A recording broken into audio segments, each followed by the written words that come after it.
Welcome inside a Tuesday edition of Celtics Roundtable on CLNS Media. CLNS Media, the leading online provider of audio-visual coverage of the Boston Celtics. Welcome inside, everybody. Evan Valenti alongside Zaire and the brothers Ignal, Matthew, and Jonathan coming at you on a Tuesday after the Celtics dispatched the Charlotte Hornets 94-82. It's the first preseason game of the year, but yay, we had some basketball.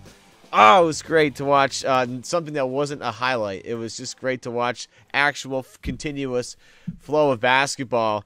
And, of course, we want to have the most unbelievable overreactions possible of that game because it's the only game we can go by.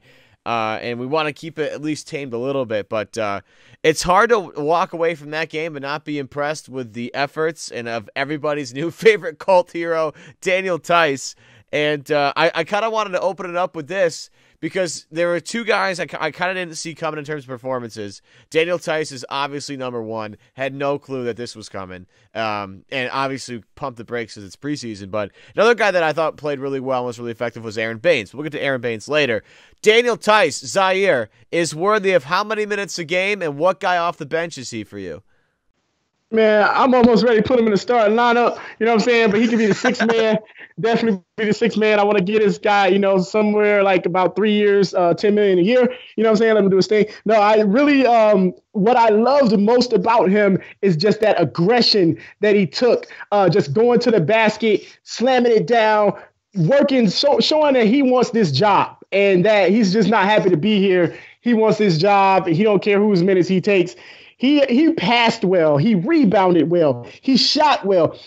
This guy was on the floor for like 3 minutes. He had like 6 points and 5 rebounds. No, actually in 2 minutes, he had 6 points and 5 rebounds. It was guys that played dang near 20 minutes and didn't have 5 rebounds. So, you got to just love what this guy brought tonight. Definitely don't want to overreact. He seems like an energy type of player, and those types of guys typically are good between that 15 to 20-minute mark.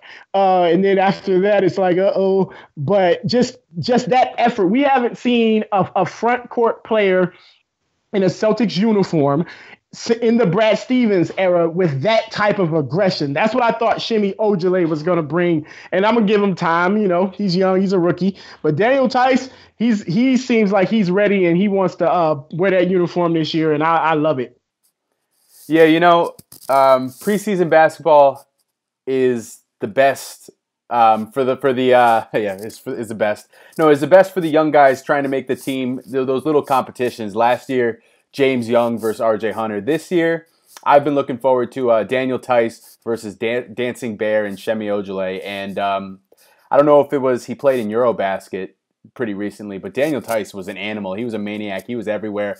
My favorite part, 2 missed putbacks that actually led to wide open shots. One, a knockdown 3 for Shemi, and I think Shane Larkin missed a 3. But, he's just one of those guys that it seems like he's right place, right time, mixed with a little aggression, and the bounce might be real. So I'm all in on Daniel Theis. He's my new hype train guy.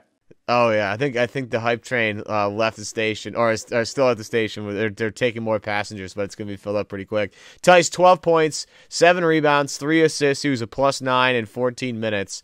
I know it's against like third string guys, and I get it. Like it's the first game of basketball that we've seen. We're going to actually overreact to stuff. I didn't think you got to hold that up though. Like when people say, "Well, look who it's against," he's one of those guys. You know what I'm saying? So to me, when you're playing with your peers, it's okay. You know what I'm saying? Like you can praise it because he's outperforming guys who some of them may be seen as better than him. He's outperforming those guys. So that's how you climb that ladder. And I think we can be excited because he's playing against people that we would say, okay, he's equal to. Well, like where would he you was doing it against? He was doing it against Cody Zeller. So it's not Cody Zeller's no slouch. He could start for most teams. About half the teams in the East, maybe. Cody Zeller can't start for a lot of teams. He's not that great. It's encouraging to see Daniel Theis go out there and compete with guys like that. I think, Zaire, your point is okay. Like, he's competing against similar guys, and he's just clearly outworking them. That's a good sign. I get that. I just get, I look at the Celtics bench, and I'm looking at who's going to come off at first, like whether Smart starts or not or whatever. And, Aron Baynes played well. We'll see what happens with Morris's trial. You have, either just one of Jason Tatum or Jaylen Brown, depending who starts coming off the bench. You go again. We'll see what that happens when it comes time for game one. But like you sort of look at like Gershon Yabusele, you look at Semi Ojeleye, you look at Daniel Theis, like one of those guys would have to separate themselves from the pack to try and grab that ninth guy off the bench. So like after Morris, the next big you take off the bench. And I love Shemi. Maybe he's not big enough.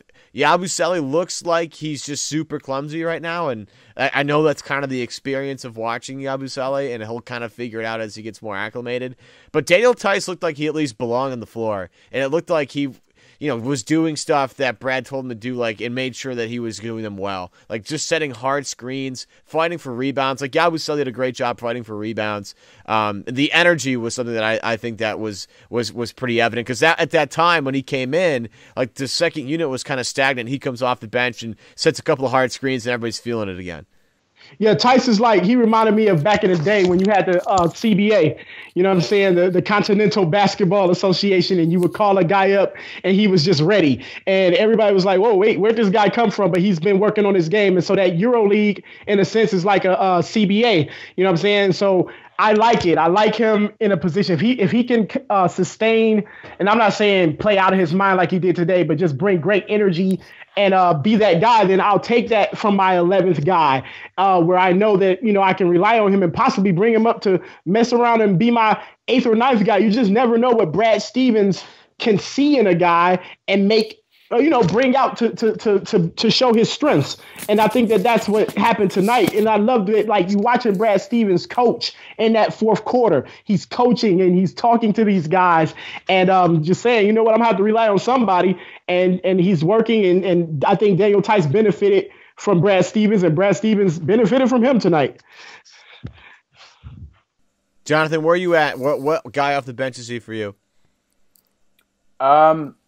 I have Marcus Smart coming off the bench first in that 6-man role, then Jason Tatum, then Terry Rozier. So I'd probably have him as my 9th man on the team, and I think that's a fine spot for him. I mean, in Eurobasket, he went up against the Gasol brothers of Spain and the Hernan Gomez brothers, and he wasn't afraid. He was dunking on Boris Diaw. I think, the sky's not the limit for this kid, or else a team probably would have drafted him. But he could be a really solid rotation player if all things work out for him, and put him with Brad Stevens, and he could be that 9th man, sure. I think, what was the most impressive thing about him, you think? I think the sneaky part, I kind of liked his vision a little bit. And it's like basketball IQ. Like, he had that one pick and roll with Larkin. Like, this first basket was pretty nice. He had 3 assists that were up. Like, he missed the putback, but then it tipped it back to Semi Ojeleye for a deep 3, buried that. Like, I just liked his overall feel for the game. Like, you have a new guy coming in. That's kind of the benefit of some of these European players. They come in, they have nice feel for the game, they know how to play at least a coherent style of basketball. Like, sometimes, like with Tatum, just drives you nuts when he holds the ball instead of like passing it around like a lot of the Celtics like to do, and that's going to take some time to get used to. But there's a perfect example. 2 guys have been the same team for that long, and we all know Daniel Theis is older. Jason Tatum's only 19. But like, you have a guy that knows how to move, knows how to cut, knows how to set good screens, knows how to dive to the basket, knows how to set his feet for a jump shot. Like, that's all valuable stuff. Because, you can't rely so much on some of these younger guys to really bail you out all the time. There's going to be nights where Jonas Jerebko had to bail you out. I hate to make the European stereotype, but he kind of reminded me a little bit of Jonas, like not as good of a 3-point shooter, but a guy that, just battles every second of his time on the floor, and he battles a little bit differently. He's a little bit more aggressive about it. Yeah, I agree with you. I think it was the most impressive part of his game was his feel. He just made the right play. When the defense closed out, he drove by him for an and one. When they gave him space, he hit the 3, kicked the ball out, found the open shooter. Really solid game. I'd say aggression and feel were the 2 biggest things going for him. When you're unpredictable, that's what he was tonight. When he was pounding it inside, and so if you don't know him, you think, oh, he likes to play inside. Next thing you know, he's out there by the 3-point line, and next thing you know, he's looking for a pass. Looking to pass the ball to an open man.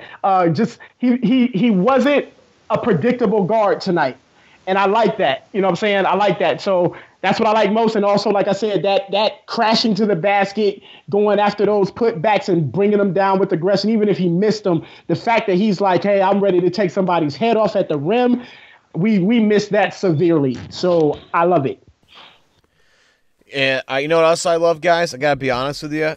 I love my new shoes from Greats. This episode is sponsored by Greats, makers of the all-time greats. Classic, stylish, and comfortable sneakers sold at a great price. Greats is Brooklyn's first sneaker company, and these are dope. I'm not going to lie. They're super dope.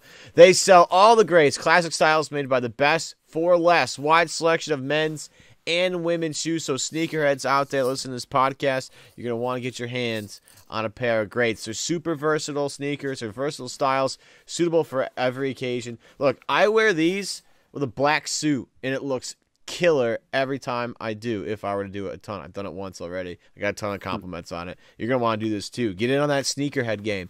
Tons of different colors and materials to choose from. Leather, mesh, you name it, they make it. Their best sellers include all the Leather Royale lace-ups, what I have, and the Wooster slip-ons. Like these, I wore these out for the first time like this past weekend, and my friends all know I'm a shoe head anyway, so I take really impeccable care of my shoes.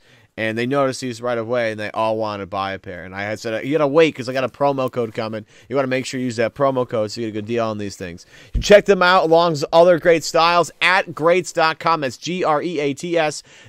We got a special deal for this audience that listens to us. Save 15% on your first order with our offer code Celtics Roundtable. Again, go to greats.com, GREATS.com, and be sure to enter Celtics Roundtable to save 15% at checkout. They're killer shoes. Jonathan, you got a pair of these, didn't you? I did not, but I would love one. Your shoes look killer. I would love to get in on that, get my own pair. That'd be great. Let me get them? Somebody else got them besides me, and I don't remember who it was, but they're awesome. They're really sweet. You guys need to get your hands on these. But I want to get back to the roundtable stuff because that's also very important here as much as I love style. I actually think they're hanging on the power lines outside Sam Sheehan's house. They might be. That's definitely possible. Somebody would want to steal them though immediately. I want to get into something else because this is a tirade edition of the show called the Tuesday Tirade, and I kind of want to put sort of everybody on blast here. Did we all just misjudge Aron Baynes? We all just kind of tucked him away for the most part into maybe the starting role at power forward against Al Horford, but maybe the first guy off the bench. But I don't really expect a lot from him, or didn't expect a lot from him in the first year with the Celtics. And it seems like, I don't know, maybe he might carve himself out a nice niche with this team. Again, a guy that sets hard screens. A lot of people comparing him to Perkins right away. A guy that just kind of doesn't care about roughing it up. Has a little bit of stretchability. And, just, again, gives the team a great bit of energy just by doing, a couple of things. That's, his role. And he excels very well in doing a very certain specific amount of things. And he put them all on display in that game against Charlotte. Well, I know I definitely made some disparaging remarks about Aron Baynes. I'm calling you out. I'm calling you out, Zaire. I surely did. And I would like to publicly say that tonight I'm wrong. I don't know about forever. I want to say this about Aron Baynes, man. Once again, I don't care if he can score 12 a game. That is luxury. I just want him to be thick and big and be present, be there. That was almost as bad as Tommy right there. I know, but but yeah, just be thick and big. I like that. That's a new hashtag. But anyway, no, just go out here and make people feel you out there. Make sure they know you're out there on the floor and that the Celtics can't be pushed around or there'll be a price to pay. And that's what I like from him. But tonight he was great, and but I'm not gonna get crazy about it because come on, it's the preseason. Well, we just flipped out about Daniel Theis. I think we have the right That's to maybe different. About Aron Baynes. Aron Baynes played more meaningful minutes. Played on the first unit looked fantastic on offense. How many open shots did they generate? It was ridiculous. All their shots felt like they were wide open. It was fantastic. And he seemed to fit well with that. Halt. I cannot let you say that the offense was fantastic because I don't care how many open shots you generate. You got to make them, okay? Now, he made his, and that's a positive takeaway. They had a bunch of open looks. This is a cobwebs game.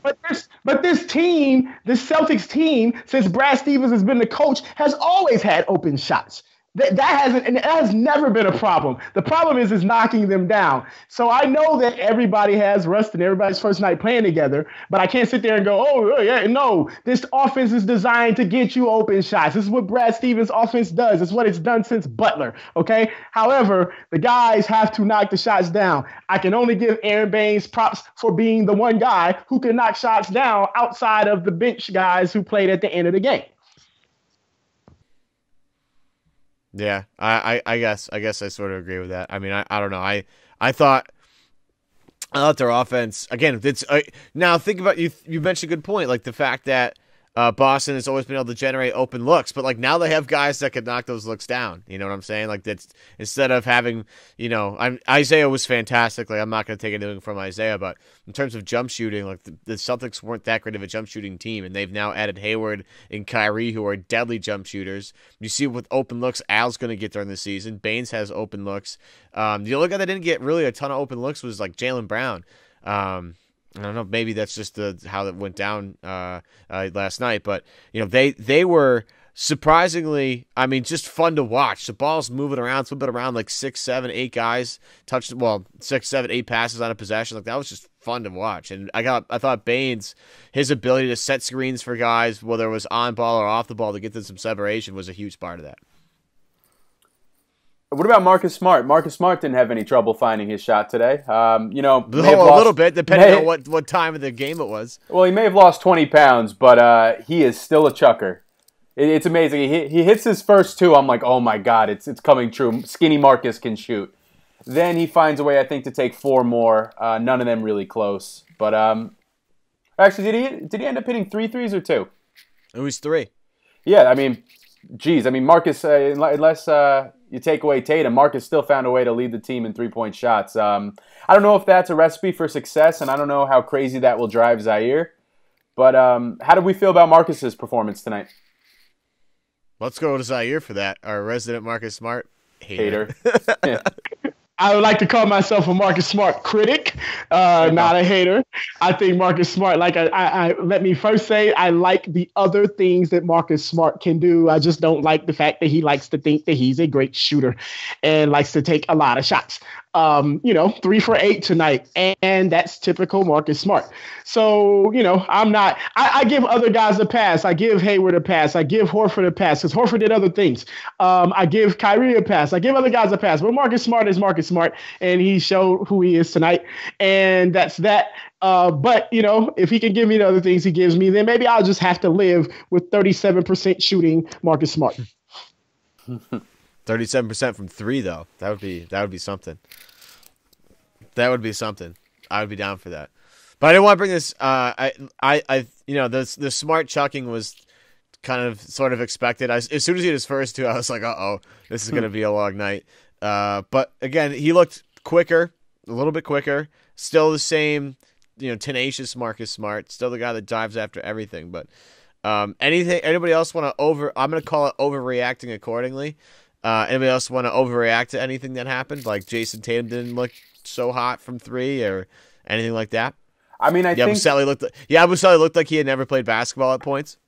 That was true, but I think we need to react to Tommy Heinsohn's comment on Aron Baynes. Tommy Heinsohn, I took a look at Baynes in the shower. Mid-season form for Tommy already. Oh, man. Game 1. I took a look at Baynes in the shower. He looks like all of Australia. He is really put together. Zaire, any thoughts on why Tommy would go down that route so early in the season? All right, so as the Celtics roundtable expert on race relations, I'm going to say this, man. Just in my life and seeing and being around white men, old white men, I don't know what it is, but they have this thing where they do not care about nudity, their own nudity, and male nudity. You know what I'm saying? Like, okay, look, if you're a guy and you like looking at other guys, that's your business. Me personally, I just don't want to even look. I don't want to look at you coming out of the shower. I don't want to look at you around the shower. I don't want to look at you with a towel on even, okay? Like I'm cool on that. So I don't know, but old white men tend to not have any shame when it comes to frontal nudity. And that's why Tommy's comments don't surprise me at all. I mean, That's he's just fantastic. He's not wrong. I mean, in high school, I used to go to the gym, and you'd always be terrified of turning the corner in the locker room and seeing your friend's dad naked, which always seemed to happen. So Zaire, you got a point on that one. I'm just gonna end this right here. Just gonna draw the line right now with all the dick jokes possible. I just want to leave it with Matt Moore with a great Baynes story, because I did think this was great. And again, I think I definitely am super guilty, so I'm gonna tirade on myself and call myself out. I did not think Aron Baynes would be really anything too particular, other than just like pretty, okay from time to time. Way off on that. But I want to quote Matt Moore here. He says, quote, "My favorite Baynes thing, in San Antonio during the 2-year finals run, 13-14, I would watch Duncan's warm-up. The consistency at his age was just so impressive. Post move after post move. Same stuff every game. So after Duncan would finish his warm-up, Baynes would come out, and he did the same thing. Post moves, one after another. Baynes never played, was never going to play. But he went through that warm-up with the same consistency as Hall of Famer Tim Duncan." And if the Celtics get a guy with that kind of like pedigree and a guy that works at his craft like that, then they're going to love him. Brad Stevens will love him. Fans will love him. And it's going to be a great time to be Aron Baynes in a Celtics uniform. But, yeah. Before you wrap up, man, I just want to say this. My prediction on Aron Baynes, like I thought he's going to be like the 11th guy. I don't know what he's going to be for real. But I want to say this, like he's going to have a game like this here and there. But let's not get too crazy about it, man. If we're relying on Aron Baynes to average 14 points a game, we are in trouble. Okay? This guy, he doesn't need to be that guy. You know what I'm saying? And he won't be that guy, but he will be. I think he'll be consistent in what we need him to be. So let's kind of pump the brakes a little. Zaire, we're overreacting accordingly, man. The whole podcast is just one giant overreaction.